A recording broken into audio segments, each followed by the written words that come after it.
us up. I got up on Saturday. I had no idea what I'm going to do for this presentation, so I thought instead of just sitting and worrying about what I'm going to do, I thought I'd go and see a movie. And believe it or not, I found my inspiration to do this from the movie I saw. Have you guys seen this movie called? Where's that?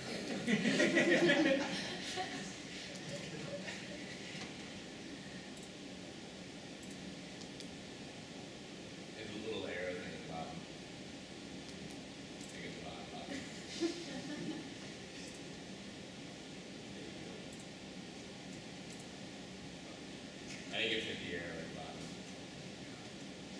Got it. Something like that. So have you guys seen this movie called Rush? Just released on Friday. And if you guys have followed F1 or general sports fans, this is like probably one of the greatest sporting rivalries ever.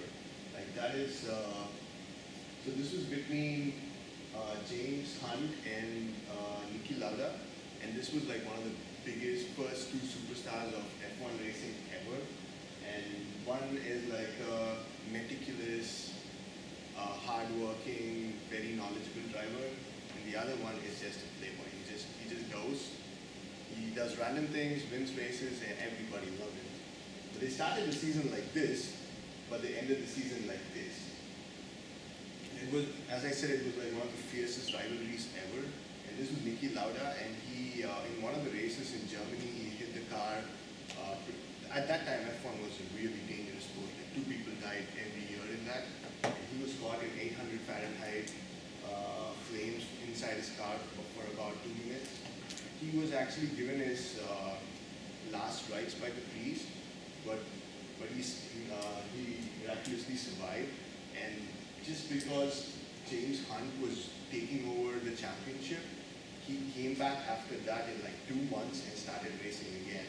And James Hunt eventually won the race. I think it was 1976, the final race of the season, and he won the championship. And he retired. He's like, screw you, I won the championship, so I'm going to go retire. And that gave me an inspiration because I'm a huge fan of sport and this sporting rivalry in general. So that's what sport is all about. Like we hate Chapel Hill, probably Chapel Hill hates Duke, Duke hates Chapel Hill. So in every part of the country, there is this animosity and friendship, but that is what's special about sport. But in different parts of the world, like it's pretty different. The nature of the rivalry is always very different. So I'm going to give a lot of context to what I know more about. It's going to be cricket and soccer. So in case, I'm sure none of you here, maybe Akshay might know a little bit of cricket, but so being an Indian, the first thing I have to talk about when it comes to a sporting rivalry is India-Pakistan cricket. It is probably the craziest game like in the world. Like about 1 billion people watch this game whenever it's going on.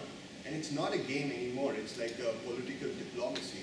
Like 2 countries had no dialogue for about 10 years, and what did we decide to do to get peace? Play cricket. I'm not kidding, this is what happened.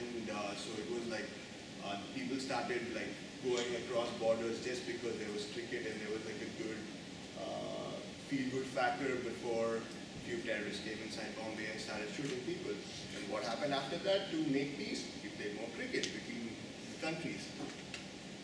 So like Jamie spoke about a cool American road trip. So this was like an out of the blue road trip for me. I actually took the train, so it was not a road trip. So I live in this part of town, of the country. And there was like a World Cup going on, and the quarterfinal was finished on Monday, and Thursday is the semi-final.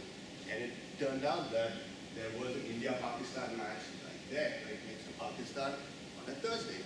So me and my friend, being the idiots we were, thought we were going to go make the match. How we didn't have any money, I was in like college then. So we took a train for about 37 hours from Chennai, like that's where I live, to Chandigarh where the match was. We did not have a ticket, we did not have a place to stay, and we thought we'd just figure things out. And we eventually did, and it was probably the best experience of my life. Mainly because India won the match and it was fantastic, and we went on to win the World Cup. But just a match being right next to Pakistan and just the atmosphere and everything to go with that was just absolutely fantastic. There's nothing like I've ever seen before. The crowd was electric, and it was a crazy experience. So now that I've spoken about country and like I'm sure like people over here can relate to it. Probably like I don't think people here care about a match against Canada. I suppose. Probably hockey. Okay, okay. A match against Canada, hockey maybe. So I'm going to move more towards like philosophies like which always clash when there's a rivalry. So another thing which I follow is like a Liverpool Football Club in England, and one of the rivalries is generally Battle of the Cities. So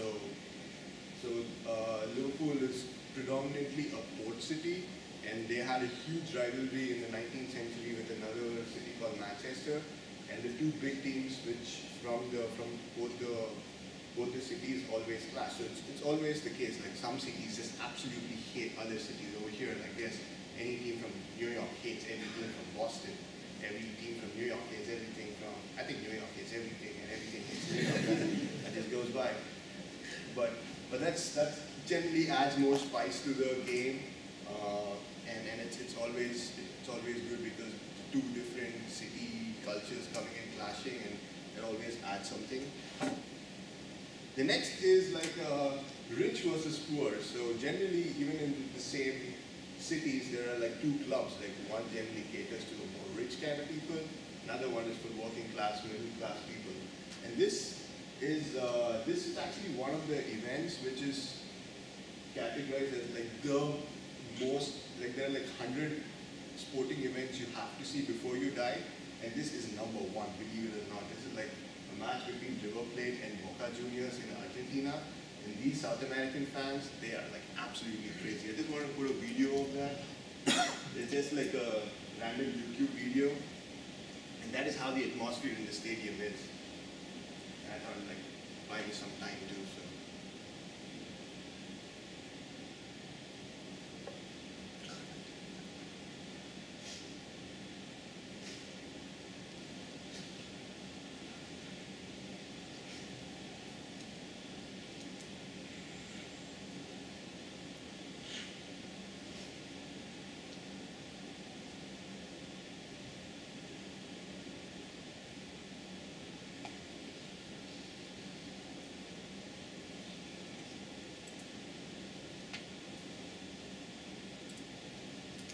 So just watching like goal celebration, like when one team, the home team scores, the way the people like rush into the field and like it's crazy. It's probably very dangerous, but you might not come back alive after seeing one of these matches, but it seems like it's totally worth it from the outside.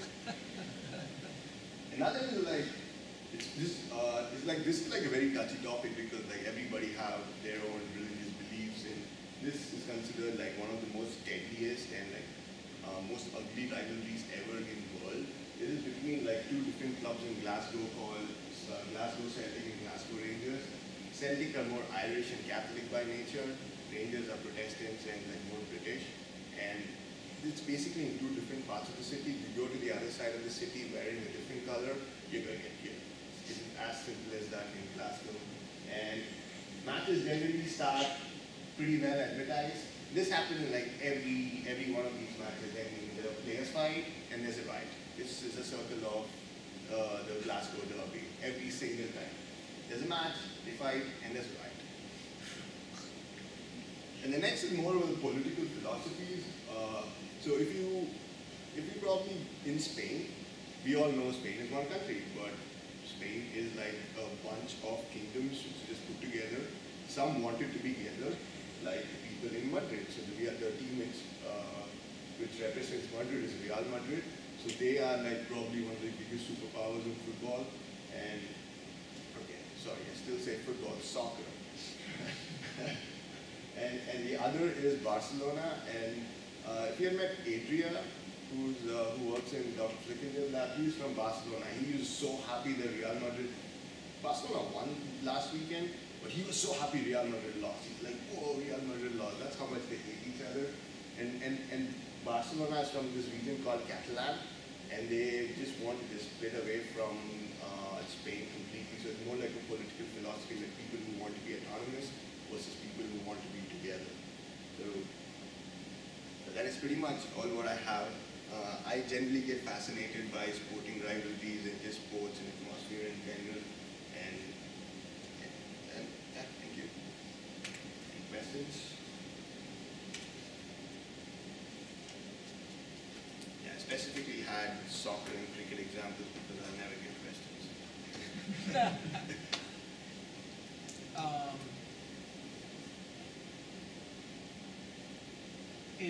Is soccer a big sport over in India? It is becoming a big sport. We're traditionally more like a hockey and a cricket nation. Okay. Cricket's by far the biggest, and that's maybe because we are kind of lazy people, and like unless or until you're a fast bowler, so those are the only guys who have to run fast.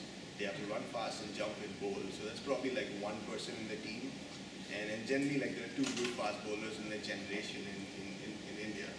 Others you just need to stand in one place, so that perfectly suits us. Do you know of any like rugby rivalries? Rugby rivalries? Yeah. I know Australia and New Zealand are huge. That's like one of the biggest rivalries. And if you watch a New Zealand game, they do a kind of a march before the game. It's like really nice to see. They do all kinds of shit. They tap their thighs and they do pretty much like a tribal dance. It just keeps them going. It's really awesome to watch that. And I think England and France are always. I think everything with England and France is always rugby. It's pretty good too. Thanks, Ruben.